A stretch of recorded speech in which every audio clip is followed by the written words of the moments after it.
Welcome back, everyone, to the Deep Dive. Today, we are going to do a deep dive into something that's probably been on a lot of your minds lately, especially if you're thinking about your career or maybe your children's future careers or just the future of Singapore in general. And that's the pretty massive changes that are happening in the world of work, thanks to artificial intelligence, of course, focusing specifically on how all this is playing out right here in Singapore. Yeah, absolutely. AI is everywhere you look these days, and its impact is only going to get, well, bigger, frankly. Yeah, no kidding. So, to really get into this, we've been looking closely at some insightful articles by Darwin Gosal. He's been exploring a whole range of topics related to AI and work. And I have to say, some of this stuff is, well, pretty mind blowing. For sure, he covers a lot of ground. Hmm. From how AI might be changing the whole idea of when we hit our professional peak, when we're really at the top of our game, to the really big question of how the next generation is even going to be trained in a world where AI is, doing so much. Yeah, it's almost like the rules of the game are being rewritten right in front of us. Exactly. And we need to figure out, well, how to play by those new rules. Absolutely. So, in this deep dive, we're going to dig into those ideas and a bunch more. We'll look at how AI could actually boost productivity, what that means for Singapore's, already amazing skills ecosystem. We'll unpack this intriguing concept of a universal basic apprenticeship and even take a look at how AI could intersect with Singapore's changing demographics, things like declining birth rates and increasing life expectancy and what that means for retirement. Lots to cover for sure. Yeah, so let's dive right in, shall we? And maybe we can start with something that's been, well, sort of turned on its head by AI, the whole notion of professional decline. Now, you might remember a few years back, there was all this talk about how our cognitive peak might actually happen earlier in our careers than we thought, particularly when it comes to, quick problem solving and innovation. That's what they call fluid intelligence, right? Right. The idea was that as we age, there's a natural dip in that fluid intelligence, that ability to think on our feet, come up with new ideas, solve problems really quickly. And that was contrasted with what they call crystallized intelligence, which is more about our accumulated knowledge and experience, the wisdom we gain over time. Exactly. And the traditional advice was, well, as that quick, innovative thinking might start to fade a bit, professionals should, lean more on their experience, maybe transition into mentoring roles, things like that. Right, kind of like that classic image of the young, dynamic innovator versus the wise, experienced mentor. Yeah, but now AI is coming along and shaking things up quite a bit. Yeah, it really is. So how does AI change this whole picture of professional decline? Well, what's really fascinating is that AI is actually really good at a lot of those tasks that traditionally required, a lot of fluid intelligence. Processing huge amounts of data really fast, coming up with novel ideas, solving complex problems quickly.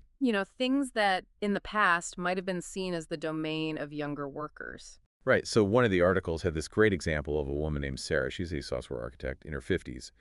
And in the past, she might have felt like, younger programmers had an edge because they could just crank out code and debug things super fast. Makes sense. But now, with AI, Now she can use AI tools to prototype solutions and tackle these really intricate problems, at a place that she might not have been able to do on her own.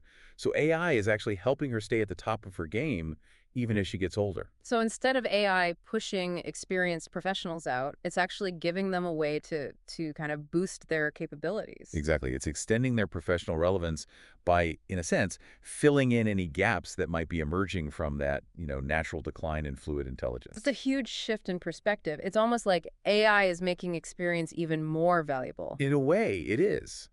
Because think about it. If AI can generate all this information and suggestions, then who's going to make sense of it all? Who's going to decide what's actually useful, what's ethical, what aligns with the big picture? That's where that crystallized intelligence, the experience and wisdom, becomes even more important. Precisely. Experienced professionals, people like Sarah, they become even more vital in a world where AI is generating all this data because they can provide the judgment and the context that AI just doesn't have. So the definition of peak performance is changing. It's not just about being the fastest innovator anymore. It's about being able to guide and evaluate AI, make those nuanced decisions. Yeah, it's about thoughtful leadership in a world where AI is a really powerful tool. Okay, so that's a pretty optimistic take on how AI can impact experienced workers. But what about those who are just starting out, the younger generation entering the workforce? You mentioned this quiet crisis in mentorship. And that sounds pretty concerning. Yeah, it's something we really need to pay attention to. The concern is that if younger workers become too reliant on AI for those fluid intelligence tasks, they might not actually develop those skills themselves. Things like critical thinking, problem solving, the ability to learn quickly. And that could be a problem down the road. Exactly. Because those skills are the foundation for developing crystallized intelligence, the kind of expertise that comes with experience. And how do you gain experience? Through practice, making mistakes, learning from those mistakes. And ideally learning from mentors who have already been through all that. Right. So mentorship is crucial because it's not just about transferring knowledge. It's about sharing those subtle insights, those hard-won lessons that you can't just, download from an AI. Absolutely. And here's where we run into a bit of a paradox.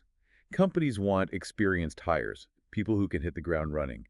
But at the same time, they're often reducing entry-level positions, many of them through automation powered by AI. It's like they want the fruit, but they're cutting down the trees. Exactly. It's like one of the articles had this great analogy about a tractor. A tractor makes experienced farmers more efficient, but if you only have tractors, how do new farmers learn how to farm? AI can be a great tool for those who already have a solid foundation, but it can't replace that journey of, learning and developing expertise from scratch. And that's the heart of this quiet crisis. If junior professionals don't have those foundational experiences, and if they don't have human mentors to guide them, well, who's going to become the next generation of experts? That's a big question, especially for Singapore, which has always prided itself on having a highly skilled workforce. And you mentioned that Singapore already has a pretty impressive skills ecosystem, right? With things like Skills Future and SG United. But even with all of that, there might be a bit of a blind spot when it comes to certain types of graduates. Yeah, that's what one of the articles pointed out. So Singapore has put a lot of effort into creating these programs that help people upskill and reskill, especially for polytechnic graduates.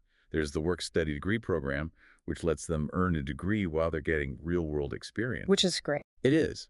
But there's a sense that maybe there's a gap when it comes to supporting university graduates, especially those with, more general degrees, as they try to find their footing in this new world of work. So, what are some of the challenges that these young graduates are facing? Well, a few things. A lot of them are running into unpaid internships or entry-level jobs that, don't really offer much opportunity for growth. Hmm. And that can be a real problem for graduates who might not be able to afford to work for free for months on end. It can create a kind of, a system where those who come from wealthier backgrounds have a big advantage. Yeah, even though Singapore is all about meritocracy, if you can't afford to take an unpaid internship, you might miss out on valuable opportunities. Exactly. It raises some questions about fairness and equal access. And that's where this idea of a universal basic apprenticeship comes in. Okay, tell me more about that. What is a universal basic apprenticeship, or what was it, UBA? Right, UBA. So the idea is to create a structured program, maybe 12 to 18 months long, that would be supported by the government and available across both the public and private sectors. And the goal would be to give young people, especially those who are just starting out, a real pathway into professional life. Okay, so not just any job, but a job with, real structure and support. Exactly. And crucially, it would involve fair compensation. So no more unpaid internships. Apprentices would actually be paid a living wage while they're learning. That's a big deal. It is. It's about recognizing that everyone deserves to be paid for their work and that gaining experience shouldn't be a luxury only available to those who can afford it. I like it. So what else would be involved in this UBA? So, in addition to fair pay, there would be a structured learning curriculum, with clear goals and mentorship, and of course, integration of AI tools, because that's just the reality of the modern workplace. And the whole focus would be on building foundational skills that will make people employable in the long run. So it's not just about creating jobs, it's about equipping people with the skills they need to succeed in a world that's, changing really fast. Exactly. And the article framed it as a strategic investment in Singapore's human capital, kind of like the CPF, Singapore's Social Security Savings Scheme. Hmm. It's about combining individual responsibility with collective support. So this UBA could be a way for Singapore to kind of double down on its commitment to meritocracy and make sure that everyone has a chance to thrive in the AI era. That's the idea. Mhm. And the article even suggested that companies could think of hosting apprenticeships as part of their CSR, their corporate social responsibility. That's interesting. And it suggested that maybe MOE, the Ministry of Education, and MOM, the Ministry of Manpower, could work together to run this UBA program. Yeah, that makes sense. MOE focuses on education, MOM focuses on employment, and this would be a way to, really connect those two things. Because in this day and age, learning and work are so intertwined. Okay, so that's the UBA, a potential solution to this quiet crisis in mentorship. But let's zoom out a bit and talk about, the nature of work itself in the age of AI. There's been a lot of debate about whether AI-assisted work actually devalues human contributions. Like, if AI is doing so much, does that mean humans are, you know, less important? That's a big question. And one of the articles had this really interesting analogy. It said, think about a product manager who's leading a software development team. The product manager doesn't write the code, but they're responsible for setting the vision, making sure the product meets the user's needs. And in this analogy, the AI is like the development team, right? It's Yeah. doing the actual work, but it needs direction. Exactly. So the quality of the final product, whether it's a piece of software, a marketing campaign, whatever, it depends not just on what the AI can do, but on the human's expertise, their ability to define the problem, to give the AI clear instructions, they call prompts. Yeah, I remember that example from Andrew Ng about AI-generated art. It's not enough to just tell the AI to create a beautiful painting. You need to give it specific guidance. And that guidance is going to be much better if you have some understanding of art. If you know what makes a painting beautiful in the first place. Right. AI is a tool, and like any tool, it's only as good as the person using it. And there's a danger, what do they call the illusion of expertise? Just because AI is often correct, it doesn't mean we should just blindly accept everything it tells us. It's like relying too much on a calculator in math class. You might get the right answer, but you might not actually understand how you got there. Exactly. And with AI, the stakes can be much higher because AI can make mistakes. It can hallucinate, which means it can confidently present false information as if it were true. So we need to be even more critical, even more discerning when we're working with AI. Absolutely. AI doesn't replace the need for critical thinking. In fact, it demands even more of it Yeah. because we need to be able to spot those errors, to verify information, to use our own judgment. So the real value isn't just in having AI do stuff, it's in understanding how to use it effectively, how to refine the inputs, how to evaluate what it produces. Right. AI is a productivity multiplier, but it's not a replacement for genuine expertise. Okay, so we've talked about how AI is changing the nature of work for both experienced professionals and those just starting out. But let's bring in another factor here, something that's really relevant to Singapore. Demographics, declining birth rates, increasing life expectancy. How does AI fit into this picture? This is a crucial context. Singapore's fertility rate hit a record low in 2023, and people are living longer than ever. So the population is aging rapidly. In fact, by 2026, Singapore is projected to become what they call a super-aged society, with over 21% of the population aged 65 or older. And that creates some big challenges, fewer young people to fill jobs, more older people who need support. Exactly. But this is also where AI and automation can play a really important role. They can help address labor shortages and make it possible for older workers to stay productive longer. We've seen some examples of this in other countries with aging populations, right? Right. Like Japan and Germany. They're using robotic exoskeletons to help people with physically demanding jobs, and AI is being used to provide decision support for knowledge workers. So AI could be a key part of the solution to Singapore's demographic challenges. Absolutely. But the key is to make sure that everyone, especially older workers, has the skills they need to work with these technologies. We need robust training programs in digital literacy and AI for all ages. It's about empowering people to adapt and thrive in this new world of work. Exactly. And one interesting idea that came up was an intergenerational AI mentoring program. Pair younger workers who are digitally savvy with more experienced workers so they can learn from each other. That's a great idea. It could help bridge the digital divide, preserve valuable knowledge, and create a more inclusive workforce. So, to wrap things up, it's clear that AI is transforming the future of work in Singapore. We need to rethink how we approach career paths, prioritize lifelong learning, and even rethink retirement. And while AI offers incredible opportunities for productivity and growth, we need to be mindful of the potential downsides, like the erosion of entry-level jobs and the risk of becoming too reliant on AI without really understanding how it works. Absolutely.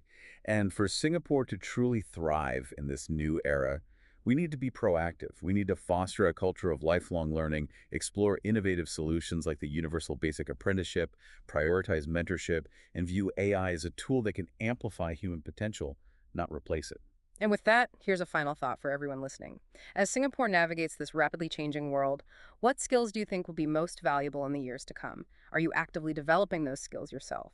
And how can you help make sure that the next generation is ready for this future of work? We all have a role to play in shaping a sustainable and thriving Singapore. Thanks for joining us for this deep dive. Thanks for having me. It's been a pleasure.